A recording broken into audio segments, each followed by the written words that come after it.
अभी जो recently Norway में रिपोर्टर और मोदी जी के बीच में जो इंसिडेंट हुआ है उसके बारे में आप लोगों को पता होगा।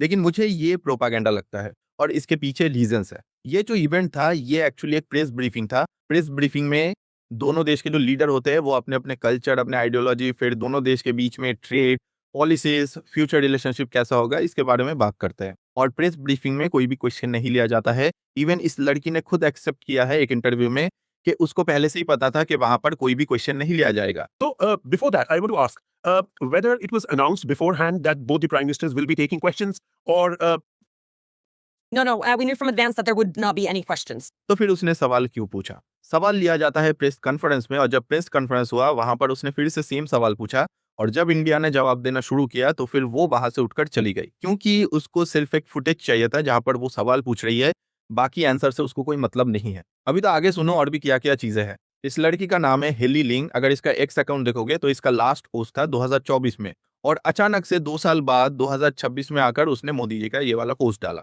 जिसके बाद उसका जो फॉलोअर था एक्स अकाउंट पे वो 1000 से 1500 तक था, वो बढ़कर 55,000 तक हो गया। ये लड़की राणा आयोग को फॉलो करती थी। राणा आयोग आप लोगों को पता ही होगा, हमारे प्राइम मिनिस्टर के अगेंस्ट में, हमारे देश के अगेंस्ट में बहुत सारी बातें करती है और इंस्टाग्राम पर ये कांग्रेस को फॉलो करती है। अब इस घटना के बाद जो 55 के फॉलोअर्स उसके बड़े हैं उसमें ये सब लोग भी शामिल है। ये लड़की नॉर्वे में जिस न्यूज चैनल के लिए काम करती है उसका नाम है डेक्स एविसन। डेक्स एविसन नॉर्वे का एक बहुत ही पुराना न्यूज चैनल है। 1884 में इसको बनाया गया था, लेकिन आज के टाइम में भी ये इतना फेमस नहीं है और पैसों की बहुत कमी है इस न्यूज चैनल के पास। इसमें आप क्लियरली देख सकते हो ये जो न्यूज चैनल है इसको फंडिंग अल्टीमेटली जॉर्ज सोरोस से मिलता है। इवन आप लोग सोच के देखो, ये जो नॉर्वे है ये प्रेस फ्रीडम इंडेक्स में नंबर 1 पर आता है और वहीं पर इंडिया 150 के भी ऊपर आता है। एग्जैक्ट नंबर अभी मुझे पता नहीं है, लेकिन जो चीज आप लोग नहीं जानते हो कि प्रेस फ्रीडम इंडेक्स को फंड करता है जॉर्ज सोरोस। ऊपर से ये लड़की चाइना के बारे में बहुत अच्छी बातें करती है। चाइना के बारे में भी आप लोगों को पता ही होगा, वीगर मुस्लिम से जाकर पूछ लो कि क्या हाल है उनका। चाइना में एक मस्जिद को तोड़ के उसको पब्लिक टॉयलेट बना दिया जाता है,